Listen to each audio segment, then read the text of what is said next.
सिख हैं, ईसाई हैं, ऐसे लोगों को ये नागरिकता दिया जा रहा है। लेकिन किसी ने कहा है क्या कि हम मोदी जी के साथ नहीं हैं? लेकिन उसकी स्क्रीनिंग होगी पूरी, और पूरी स्क्रीनिंग के बाद ही उनको नागरिकता मिलेगी। चिराग जी और पारस जी का भी कोई अगर विषय है तो विषय चल, उनका पूरा दलील पूरा तरह से खोखला है। पनोरमा ग्रुप, जो सोचता है वो करता है।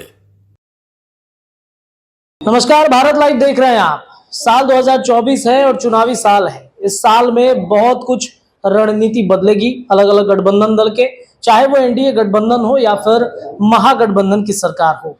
जिस तरीके से एक के बाद एक नरेंद्र मोदी ने बिहार सहित देश भर को सौगात देनी शुरू की है, चाहे वो सीएए का मुद्दा ही क्यों ना हो, बिहार में विशेष पैकेज देने की बातचीत क्यों ना हो, एक के बाद एक नरेंद्र मोदी देश भर में, बिहार में जब जहां भी आ रहे हैं बड़े बड़े ऐलान कर रहे हैं। ऐसे में जहां नरेंद्र मोदी अब की बार 400 के पार वाले नारे की तरफ बढ़ रहे हैं, बिहार एनडीए में कहीं ना कहीं मामला गड़बड़ा रहा है। चिराग पासवान से लेकर पशुपति पारस तक सबको मनाने की कोशिश की जा रही है।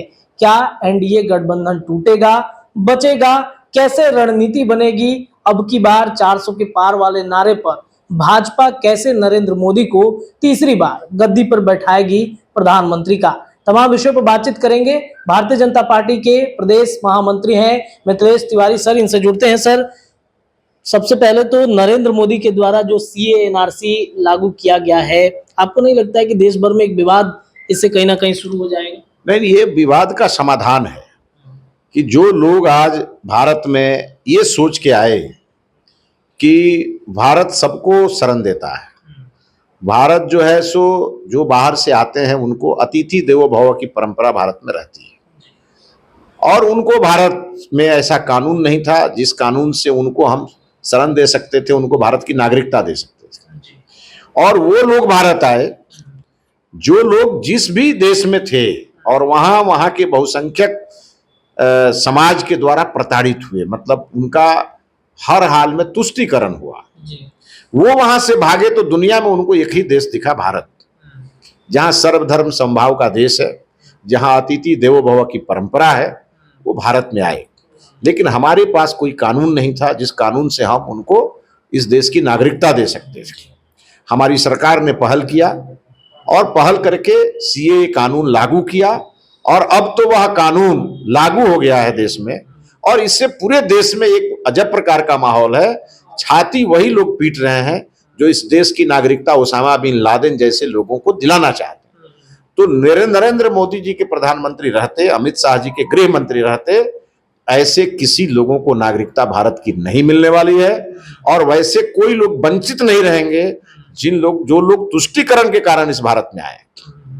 इसलिए इस कानून का स्वागत हो रहा है हर जगह। चुनाव के पहले ही क्यों? एक साल पहले भी हो सकता था ये ऐलान। नहीं, अब आप सोचिए कि चुनाव के पहले ही हम पार्टी कार्यालय में क्यों बैठे हैं? अरे भाई, हम तो हमेशा बैठते हैं। ये तो सतत प्रक्रिया है, और हम लोगों ने तो ये कब लागू किया था आपको याद है? और इसको लेकर के और शाहीन बाग से लेके और सब्जी बाग तक का ये आंदोलन भी आपने देखा है। जो आंदोलन करने वाले लोग थे उनको ये पता ही नहीं था कि ये कानून है क्या। ये किसी की नागरिकता छीनने वाला कानून है ही नहीं, ये नागरिकता देने वाला कानून है। और ये किसको दे रहा है? जो बांग्लादेश से भाग के आया, जो पाकिस्तान से भाग के आया, जो अफगानिस्तान से भाग के आया।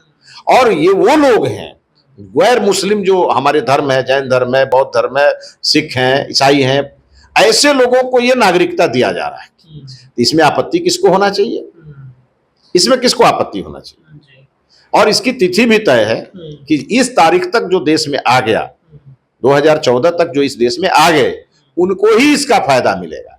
और अप्लाई सभी करेंगे, लेकिन उसकी स्क्रीनिंग होगी पूरी, और पूरी स्क्रीनिंग के बाद ही उनको नागरिकता मिलेगी। तो ये तो अच्छा कानून है और ये अच्छा प्रयास है सरकार का, इसकी तो सराहना होनी चाहिए। देश भर में नरेंद्र मोदी प्रयास अच्छा कर रहे हैं, लोगों को नागरिकता जो अन्य देशों से आए हैं वो कर रहे हैं। बिहार में जब बात होती है गठबंधन की, तो एक तरफ जहां मामला सुलझता है, दूसरी तरफ पेचीदा हो जाता है। एक बार फिर से वही स्थिति उत्पन्न हो गई है। चिराग पासवान से लेकर पशुपति पारस तक ये स्थितियां उत्पन्न हो गई है कि लग रहा है कि गठबंधन टूट जाए। अच्छा, आप एक चीज बताइए, सबका लक्ष्य है मोदी जी को प्रधानमंत्री बनाना, और सबका लक्ष्य है 40 सीट जिताना। लक्ष्य तो एक है। अब उसमें किसको कितना स्थान मिलेगा इस पर मंथन चल रहा है, लेकिन किसी ने कहा है क्या कि हम मोदी जी के साथ नहीं है।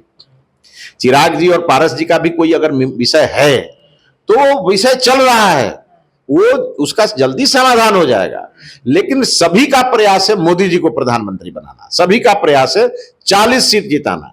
अब ये स्वाभाविक है, एक घर में अगर 10 मेंबर होंगे तो सबकी अपनी अपनी इच्छा होती है, सबके इच्छा का सम्मान करते हुए पार्टी निर्णय लेगी और बहुत जल्दी आपके सामने एनडीए का पूरा प्रोफार्मा सामने आ जाएगा, वो फॉर्मेट भी जनता के सामने आएगा। लेकिन कोई गठबंधन टूटने वाला नहीं है, एनडीए का गठबंधन अटूट है, अभेद है और आप जान लीजिए कि पूरी तरह से विजयी भाव में ये गठबंधन काम कर रहा है। चिराग पासवान को ऑफर तो आ रहे हैं महागठबंधन से, किसने ऑफर दिया? 8 सीट कही जा रही है। नहीं, आप एक चीज बताइए, ये किसी पार्टी का एगो छुटभैया नेता बैठ के बोल देता है कि हम आपको 8 को सीट देंगे, वो 8 को नहीं 60 को सीट देंगे, सभी 60 सीट हारने वाली सीट होगी। हमारे यहां से 4 सीट मिलेगी, वो चारों जीतने वाली होगी। तो चिराग पासवान बुद्धिमान आदमी है, वो जाएंगे हारने वाली पार्टी के साथ कि वो जीतने वाली पार्टी के साथ खड़े होंगे। और ये लोग वही लोग हैं जो खुद भिखारी हैं, ये दूसरे को क्या देंगे? इनका अपना आज तक गठबंधन का फॉर्मूला सामने आया क्या? ये कांग्रेस पार्टी के नेता खुद भिखारी बनकर के राष्ट्रीय जनता दल के सामने भीख मांग रहे हैं सीट की, और वो सुनते हैं कि दूसरे लोगों को सीट बांट रहे हैं। राष्ट्रीय जनता दल खुद ही अपनी रैली कर रहा है, तो आजकल लेफ्ट के भरोसे रैली उसकी हो रही है, वो भी किसी दूसरे को सीट बांट रहा है। उनका पूरा दलील पूरा तरह से खोखला है, वो कुछ भी नहीं कर रहे हैं, केवल एनडीए में फूट डालने के लिए बयान दे रहा है। बाकी उनका कोई मनसा किसी को सीट देने का नहीं है। और दूसरा है, उनकी सीट लेने के लिए कौन जा रहा है? कोई उनका सीट लेने नहीं जा रहा है। सबको मालूम है जो उनकी जहाज में बैठेगा वो डूबेगा। नहीं, तेजस्वी यादव कहते हैं कि हमने रोजगार दिया, बिहार के बेरोजगारों को उस पटरी पर ला दिया जिस पटरी पर ना तो भाजपा लाई है ना ही नीतीश कुमार लाए हैं। तो एक बड़ा कहीं ना कहीं तेजस्वी यादव को यह भी बयान देना चाहिए कि तेजस्वी यादव 17 महीने नीतीश जी के साथ रहे, तो मुख्यमंत्री नीतीश जी थे और हेल्थ मिनिस्टर तेजस्वी यादव थे। तो ये जो सम्राट चौधरी जी ने 1 करोड़ 10 लाख तक लोगों को आयुष्मान कार्ड दे दिया, ये तेजस्वी यादव ने क्यों नहीं दिया? उनकी पार्टी करती तो कुछ नहीं है गरीबों के लिए, लेकिन गरीबों के लिए हल्ला बहुत करती है।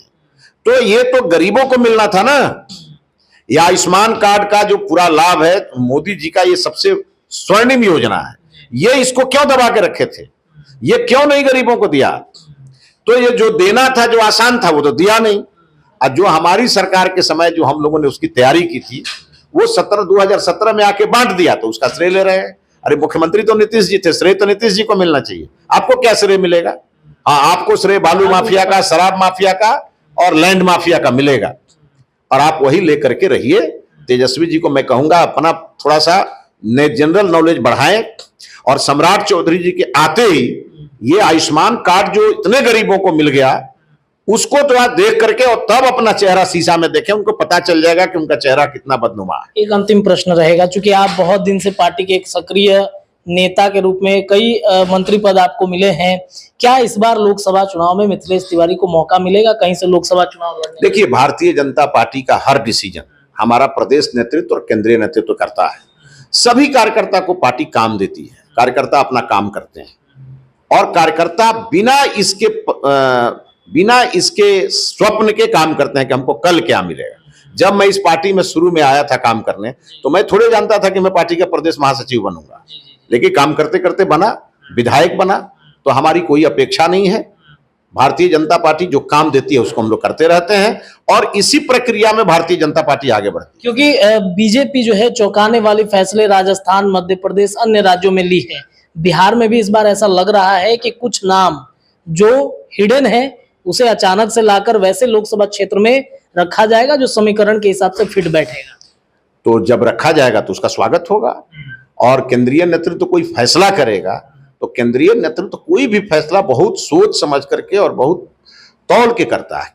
केंद्रीय नेतृत्व के फैसले का इंतजार करिए, और निश्चित रूप से केंद्रीय नेतृत्व हर फैसला अच्छा ही करेगा। चलिए, देखिए, तो लोकसभा 2024 के पहले कई दावेदारियां हो रही हैं, जो चर्चाएं चल रही हैं एनडीए गठबंधन में सीटों के बंटवारे को लेकर, उस पर भी हमने राय ली है। फिलहाल इस खबर में इतना ही। जुड़े रहिए भारत लाइव के साथ, तमाम अपडेट लगातार जारी है। पनोरमा ग्रुप, जो सोचता है वो करता है। अगर ये वीडियो पसंद आई और वह बिहार के राजनीति और बिहारियत से सरोकार रखेनी तो सब्सक्राइब बटन दबा के चैनल के सब्सक्राइब कर ली।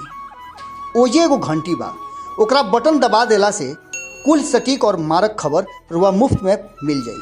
अगर रुआ पत्रकारिता के हमनी के नया प्रयोग में सहयोग कर चाहतानी तो ज्वाइन बटन दबा दी। पेटीएम नंबर नोट कर ली 9386816700। धन्यवाद।